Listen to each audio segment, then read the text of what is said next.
topic, and today's topic is a little uncomfortable for me to share, but since I am past it and out of the energy, I felt it was the perfect time to share, so maybe it can help those of you that might be dealing with similar situations.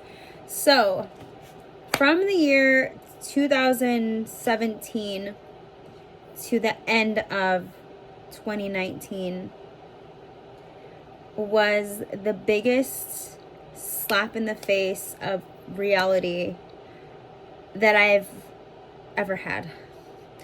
I was very much a pick-me. I know. I know. And when you're in the middle, okay, story time, I guess. All right. I dated a guy who was in the music industry. So when he would do video shoots and be on stage and all of that stuff, he would be surrounded by women. And in his music videos, he would have half-naked women. He had hired me from time to time to be one of those women. And in my younger, less intelligent years, I was under the spell of him picking me, right? He's around all of these beautiful models and women and other artists, and yet he picked me to be in a relationship with him, which I found validating.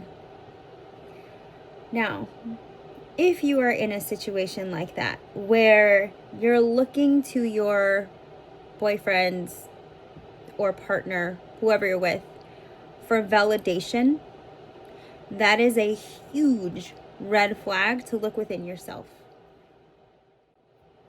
When you're looking for others to validate you, make you feel important, make you feel beautiful, make you feel worthy, make you feel whatever good feelings that they temporarily serve you in the moment, if you are relying on that, if you're relying on another person to make you feel those things, that is a huge that is your soul crying out to you, saying, hey, we don't look to validate ourselves by another person. And if you want to go the spiritual route, if you're not spiritual, if you're not whatever, you don't believe in a higher power, then earmuffs and then fast forward a little. But if you're spiritual, I've been studying Kabbalah for the past couple months with David Guillaume's teachings. And he says that when you, like in the Bible, it says when you worship false idols, right? If you're looking to this human as your God, thinking, oh my God, if he doesn't love me or he doesn't give me attention, it's my whole day is ruined, and you're giving that much power to another human, that's wrong. You don't do that. God first, God always is number one. Now, if you are not spiritual or you don't believe in the creator or a higher power, the same concept is true, only you replace God with your higher self, with the best, purest, most wonderful version of yourself. Yourself is not going to like that. You're putting this other human on a pedestal when it's you that you should be putting on that pedestal. This is your life. So back to story time. The moment I knew that I was a pick-me was when my boyfriend at the time, this is so embarrassing to share, gave me a 5-second countdown to get back in the house because I was tired. I had a big day the next day. At that time in my life, I was also doing modeling, and I couldn't look tired. It was like an important shoot. I don't remember what it was for, but I remember I was like, I can't sleep, because he was a partier. He'd be up until all hours of the morning, drinking, being loud, practicing his raps or what, I don't know, with his cousins and friends that were over. And he wanted me there, which at the time I thought was like, oh, he wants me there because he wants to be around me. No, he wanted me there because he wanted to control me, you know, like a pet, where it's like, hey, come, you know, kind of like that. Only at the time I didn't realize that's what it was. I thought he wanted me around because he wanted me around. So I was extremely tired, couldn't get any sleep. I was like, hey, I'm going to go home. I need to sleep and I can't sleep here. And he was like, absolutely not. You're not going home. And I was like, I'm really tired. I can't sleep. And he was like, well, if you leave, we're done. And I was like, I'm sorry. I didn't believe him. You know, he always played that game. So I got into my car and he stormed out right behind me. And he said, if you don't get back in this house in 5 seconds, I'm serious. We're done. And I took a moment to observe outside of my body what was going on. And I had like an external conversation with myself. It was so fast, but it was like, are you really gonna do it? Are you gonna take your butt out of this car and go back? Really? And I remember thinking, yeah, I am. So I threw a fit about it, like, ugh, like, you know, the whole slam my door, like, you know, went back. But he got his way. He got his pet to stay, you know. And it was that moment where I was like, something has got to change. This is a huge mirror being held up to myself to confront myself. Serena, you are lacking self-love severely. We attract what we believe we deserve. So I was somehow punishing myself or allowing him to treat me that way because it was some form of punishment, because I hadn't forgiven myself for something that I've done years and years and years ago. And it could be different things that I felt shame about, that I allowed myself to be treated this way because I felt I wasn't worthy of being treated better. And this was all on a subconscious level, because consciously I was uncomfortable being treated that way. It didn't feel good, which is a huge indicator of like, is this a relationship that you want to be in? And I think the last straw was like, I requested that he and I do something for 4th of July. Just he and I. I was like, I would like to spend time with just you and I. And he's like, yeah, me, you, and so and so and so and so and so. Like, he always liked to be around big groups. And I was like, no, I want it to be just us. And he was like, do you not like so and so? Like, he just turned it around. And I was like, you know what? I'm not going to spend 4th of July with you. I'm going to go spend it with my family. And he, you know, someone who wants to own you wants to own your every move. And he didn't approve of that. So he was like, the same threat.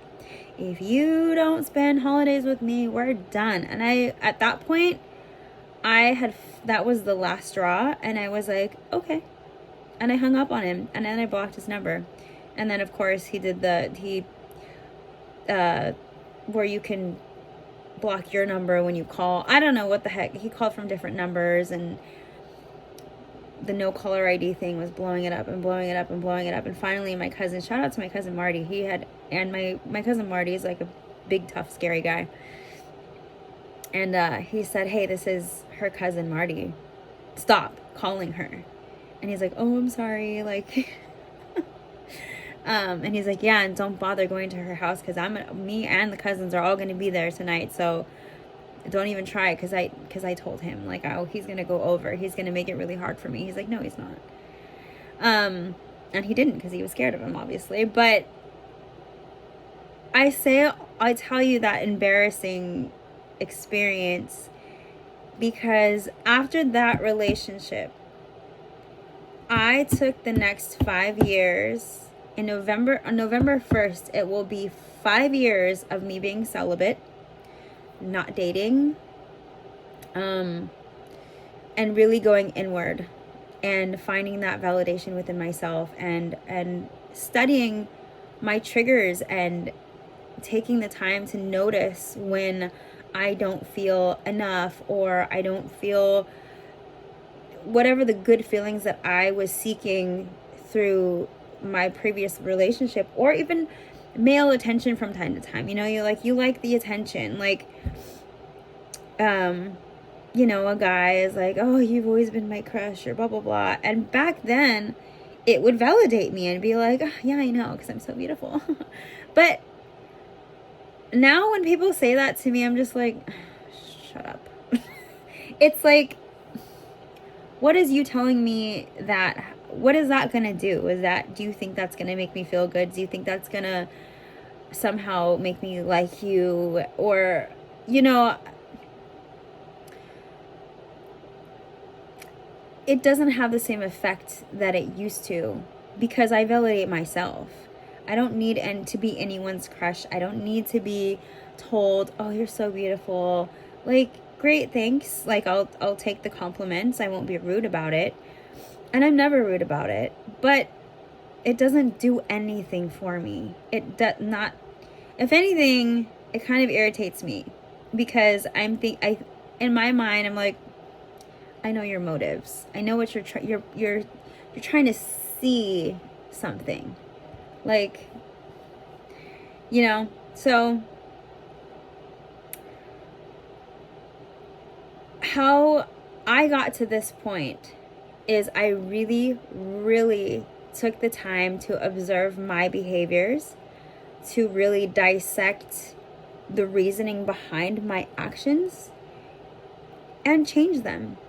And it's shadow work. I know a lot of people talk about that and like, well, how do you do it? You just observe your behaviors and realize that it's happening, and sit with it and be like, why am I triggered right now? Why? What is this? Why is this feeling familiar? When have I been triggered before? And then you just chase the dotted line, the timeline. Okay, and I felt it when this happened. When did I feel it before that? And then you trace the timeline all the way back to the beginning. And lo and behold, surprise, surprise, mine stemmed from father issues. Or like the kids say, daddy issues. And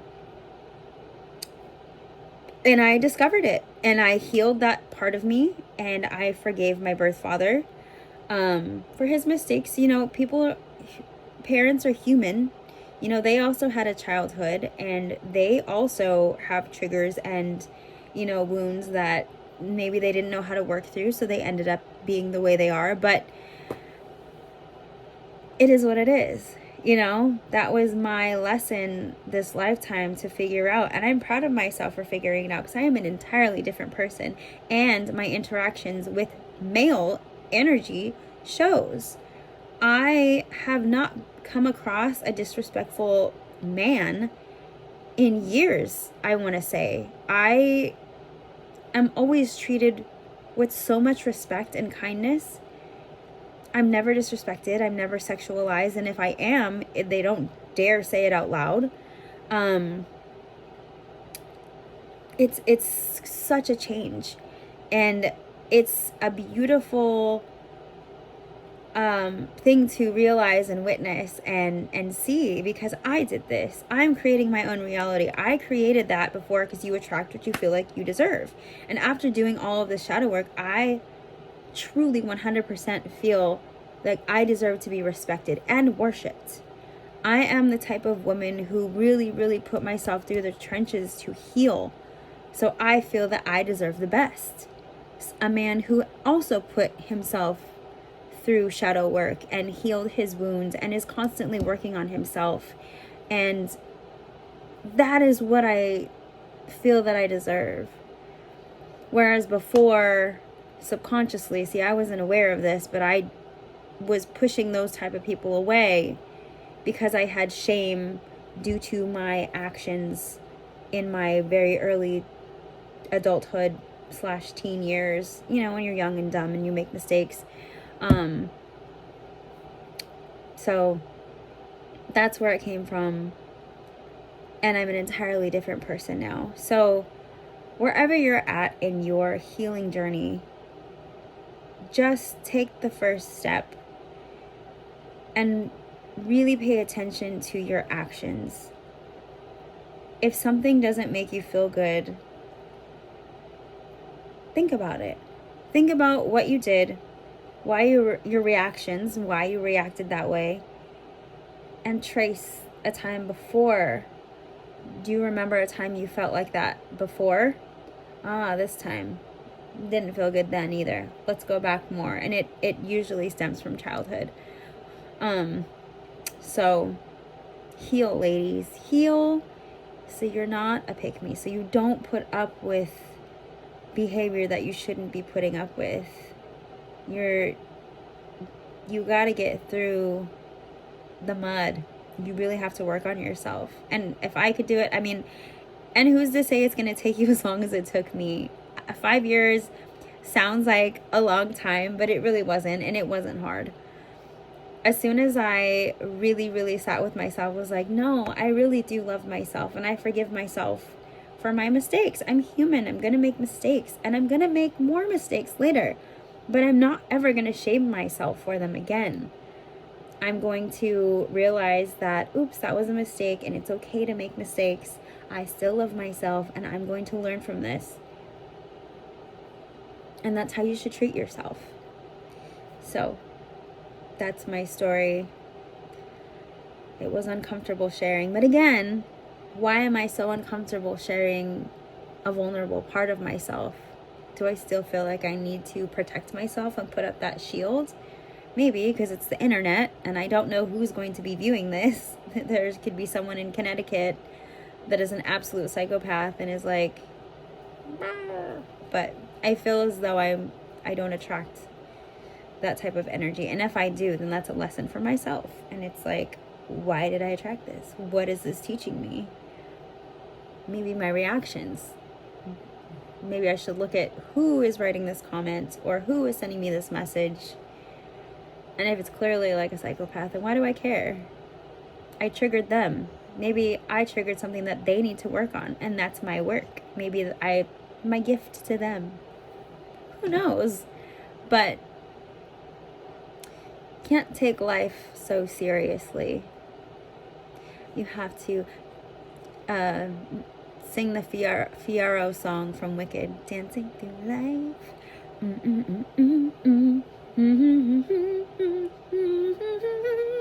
Anyway, I'm back. Yeah. So, yeah. Love yourself, ladies. Don't be a pick-me, and work on yourself. And take time away from dating, because if you are relying heavily on validation, you gotta stop it. Stop it. Make a decision now that you will validate yourself. The only person that can validate you is the Creator and yourself. Okay? All right.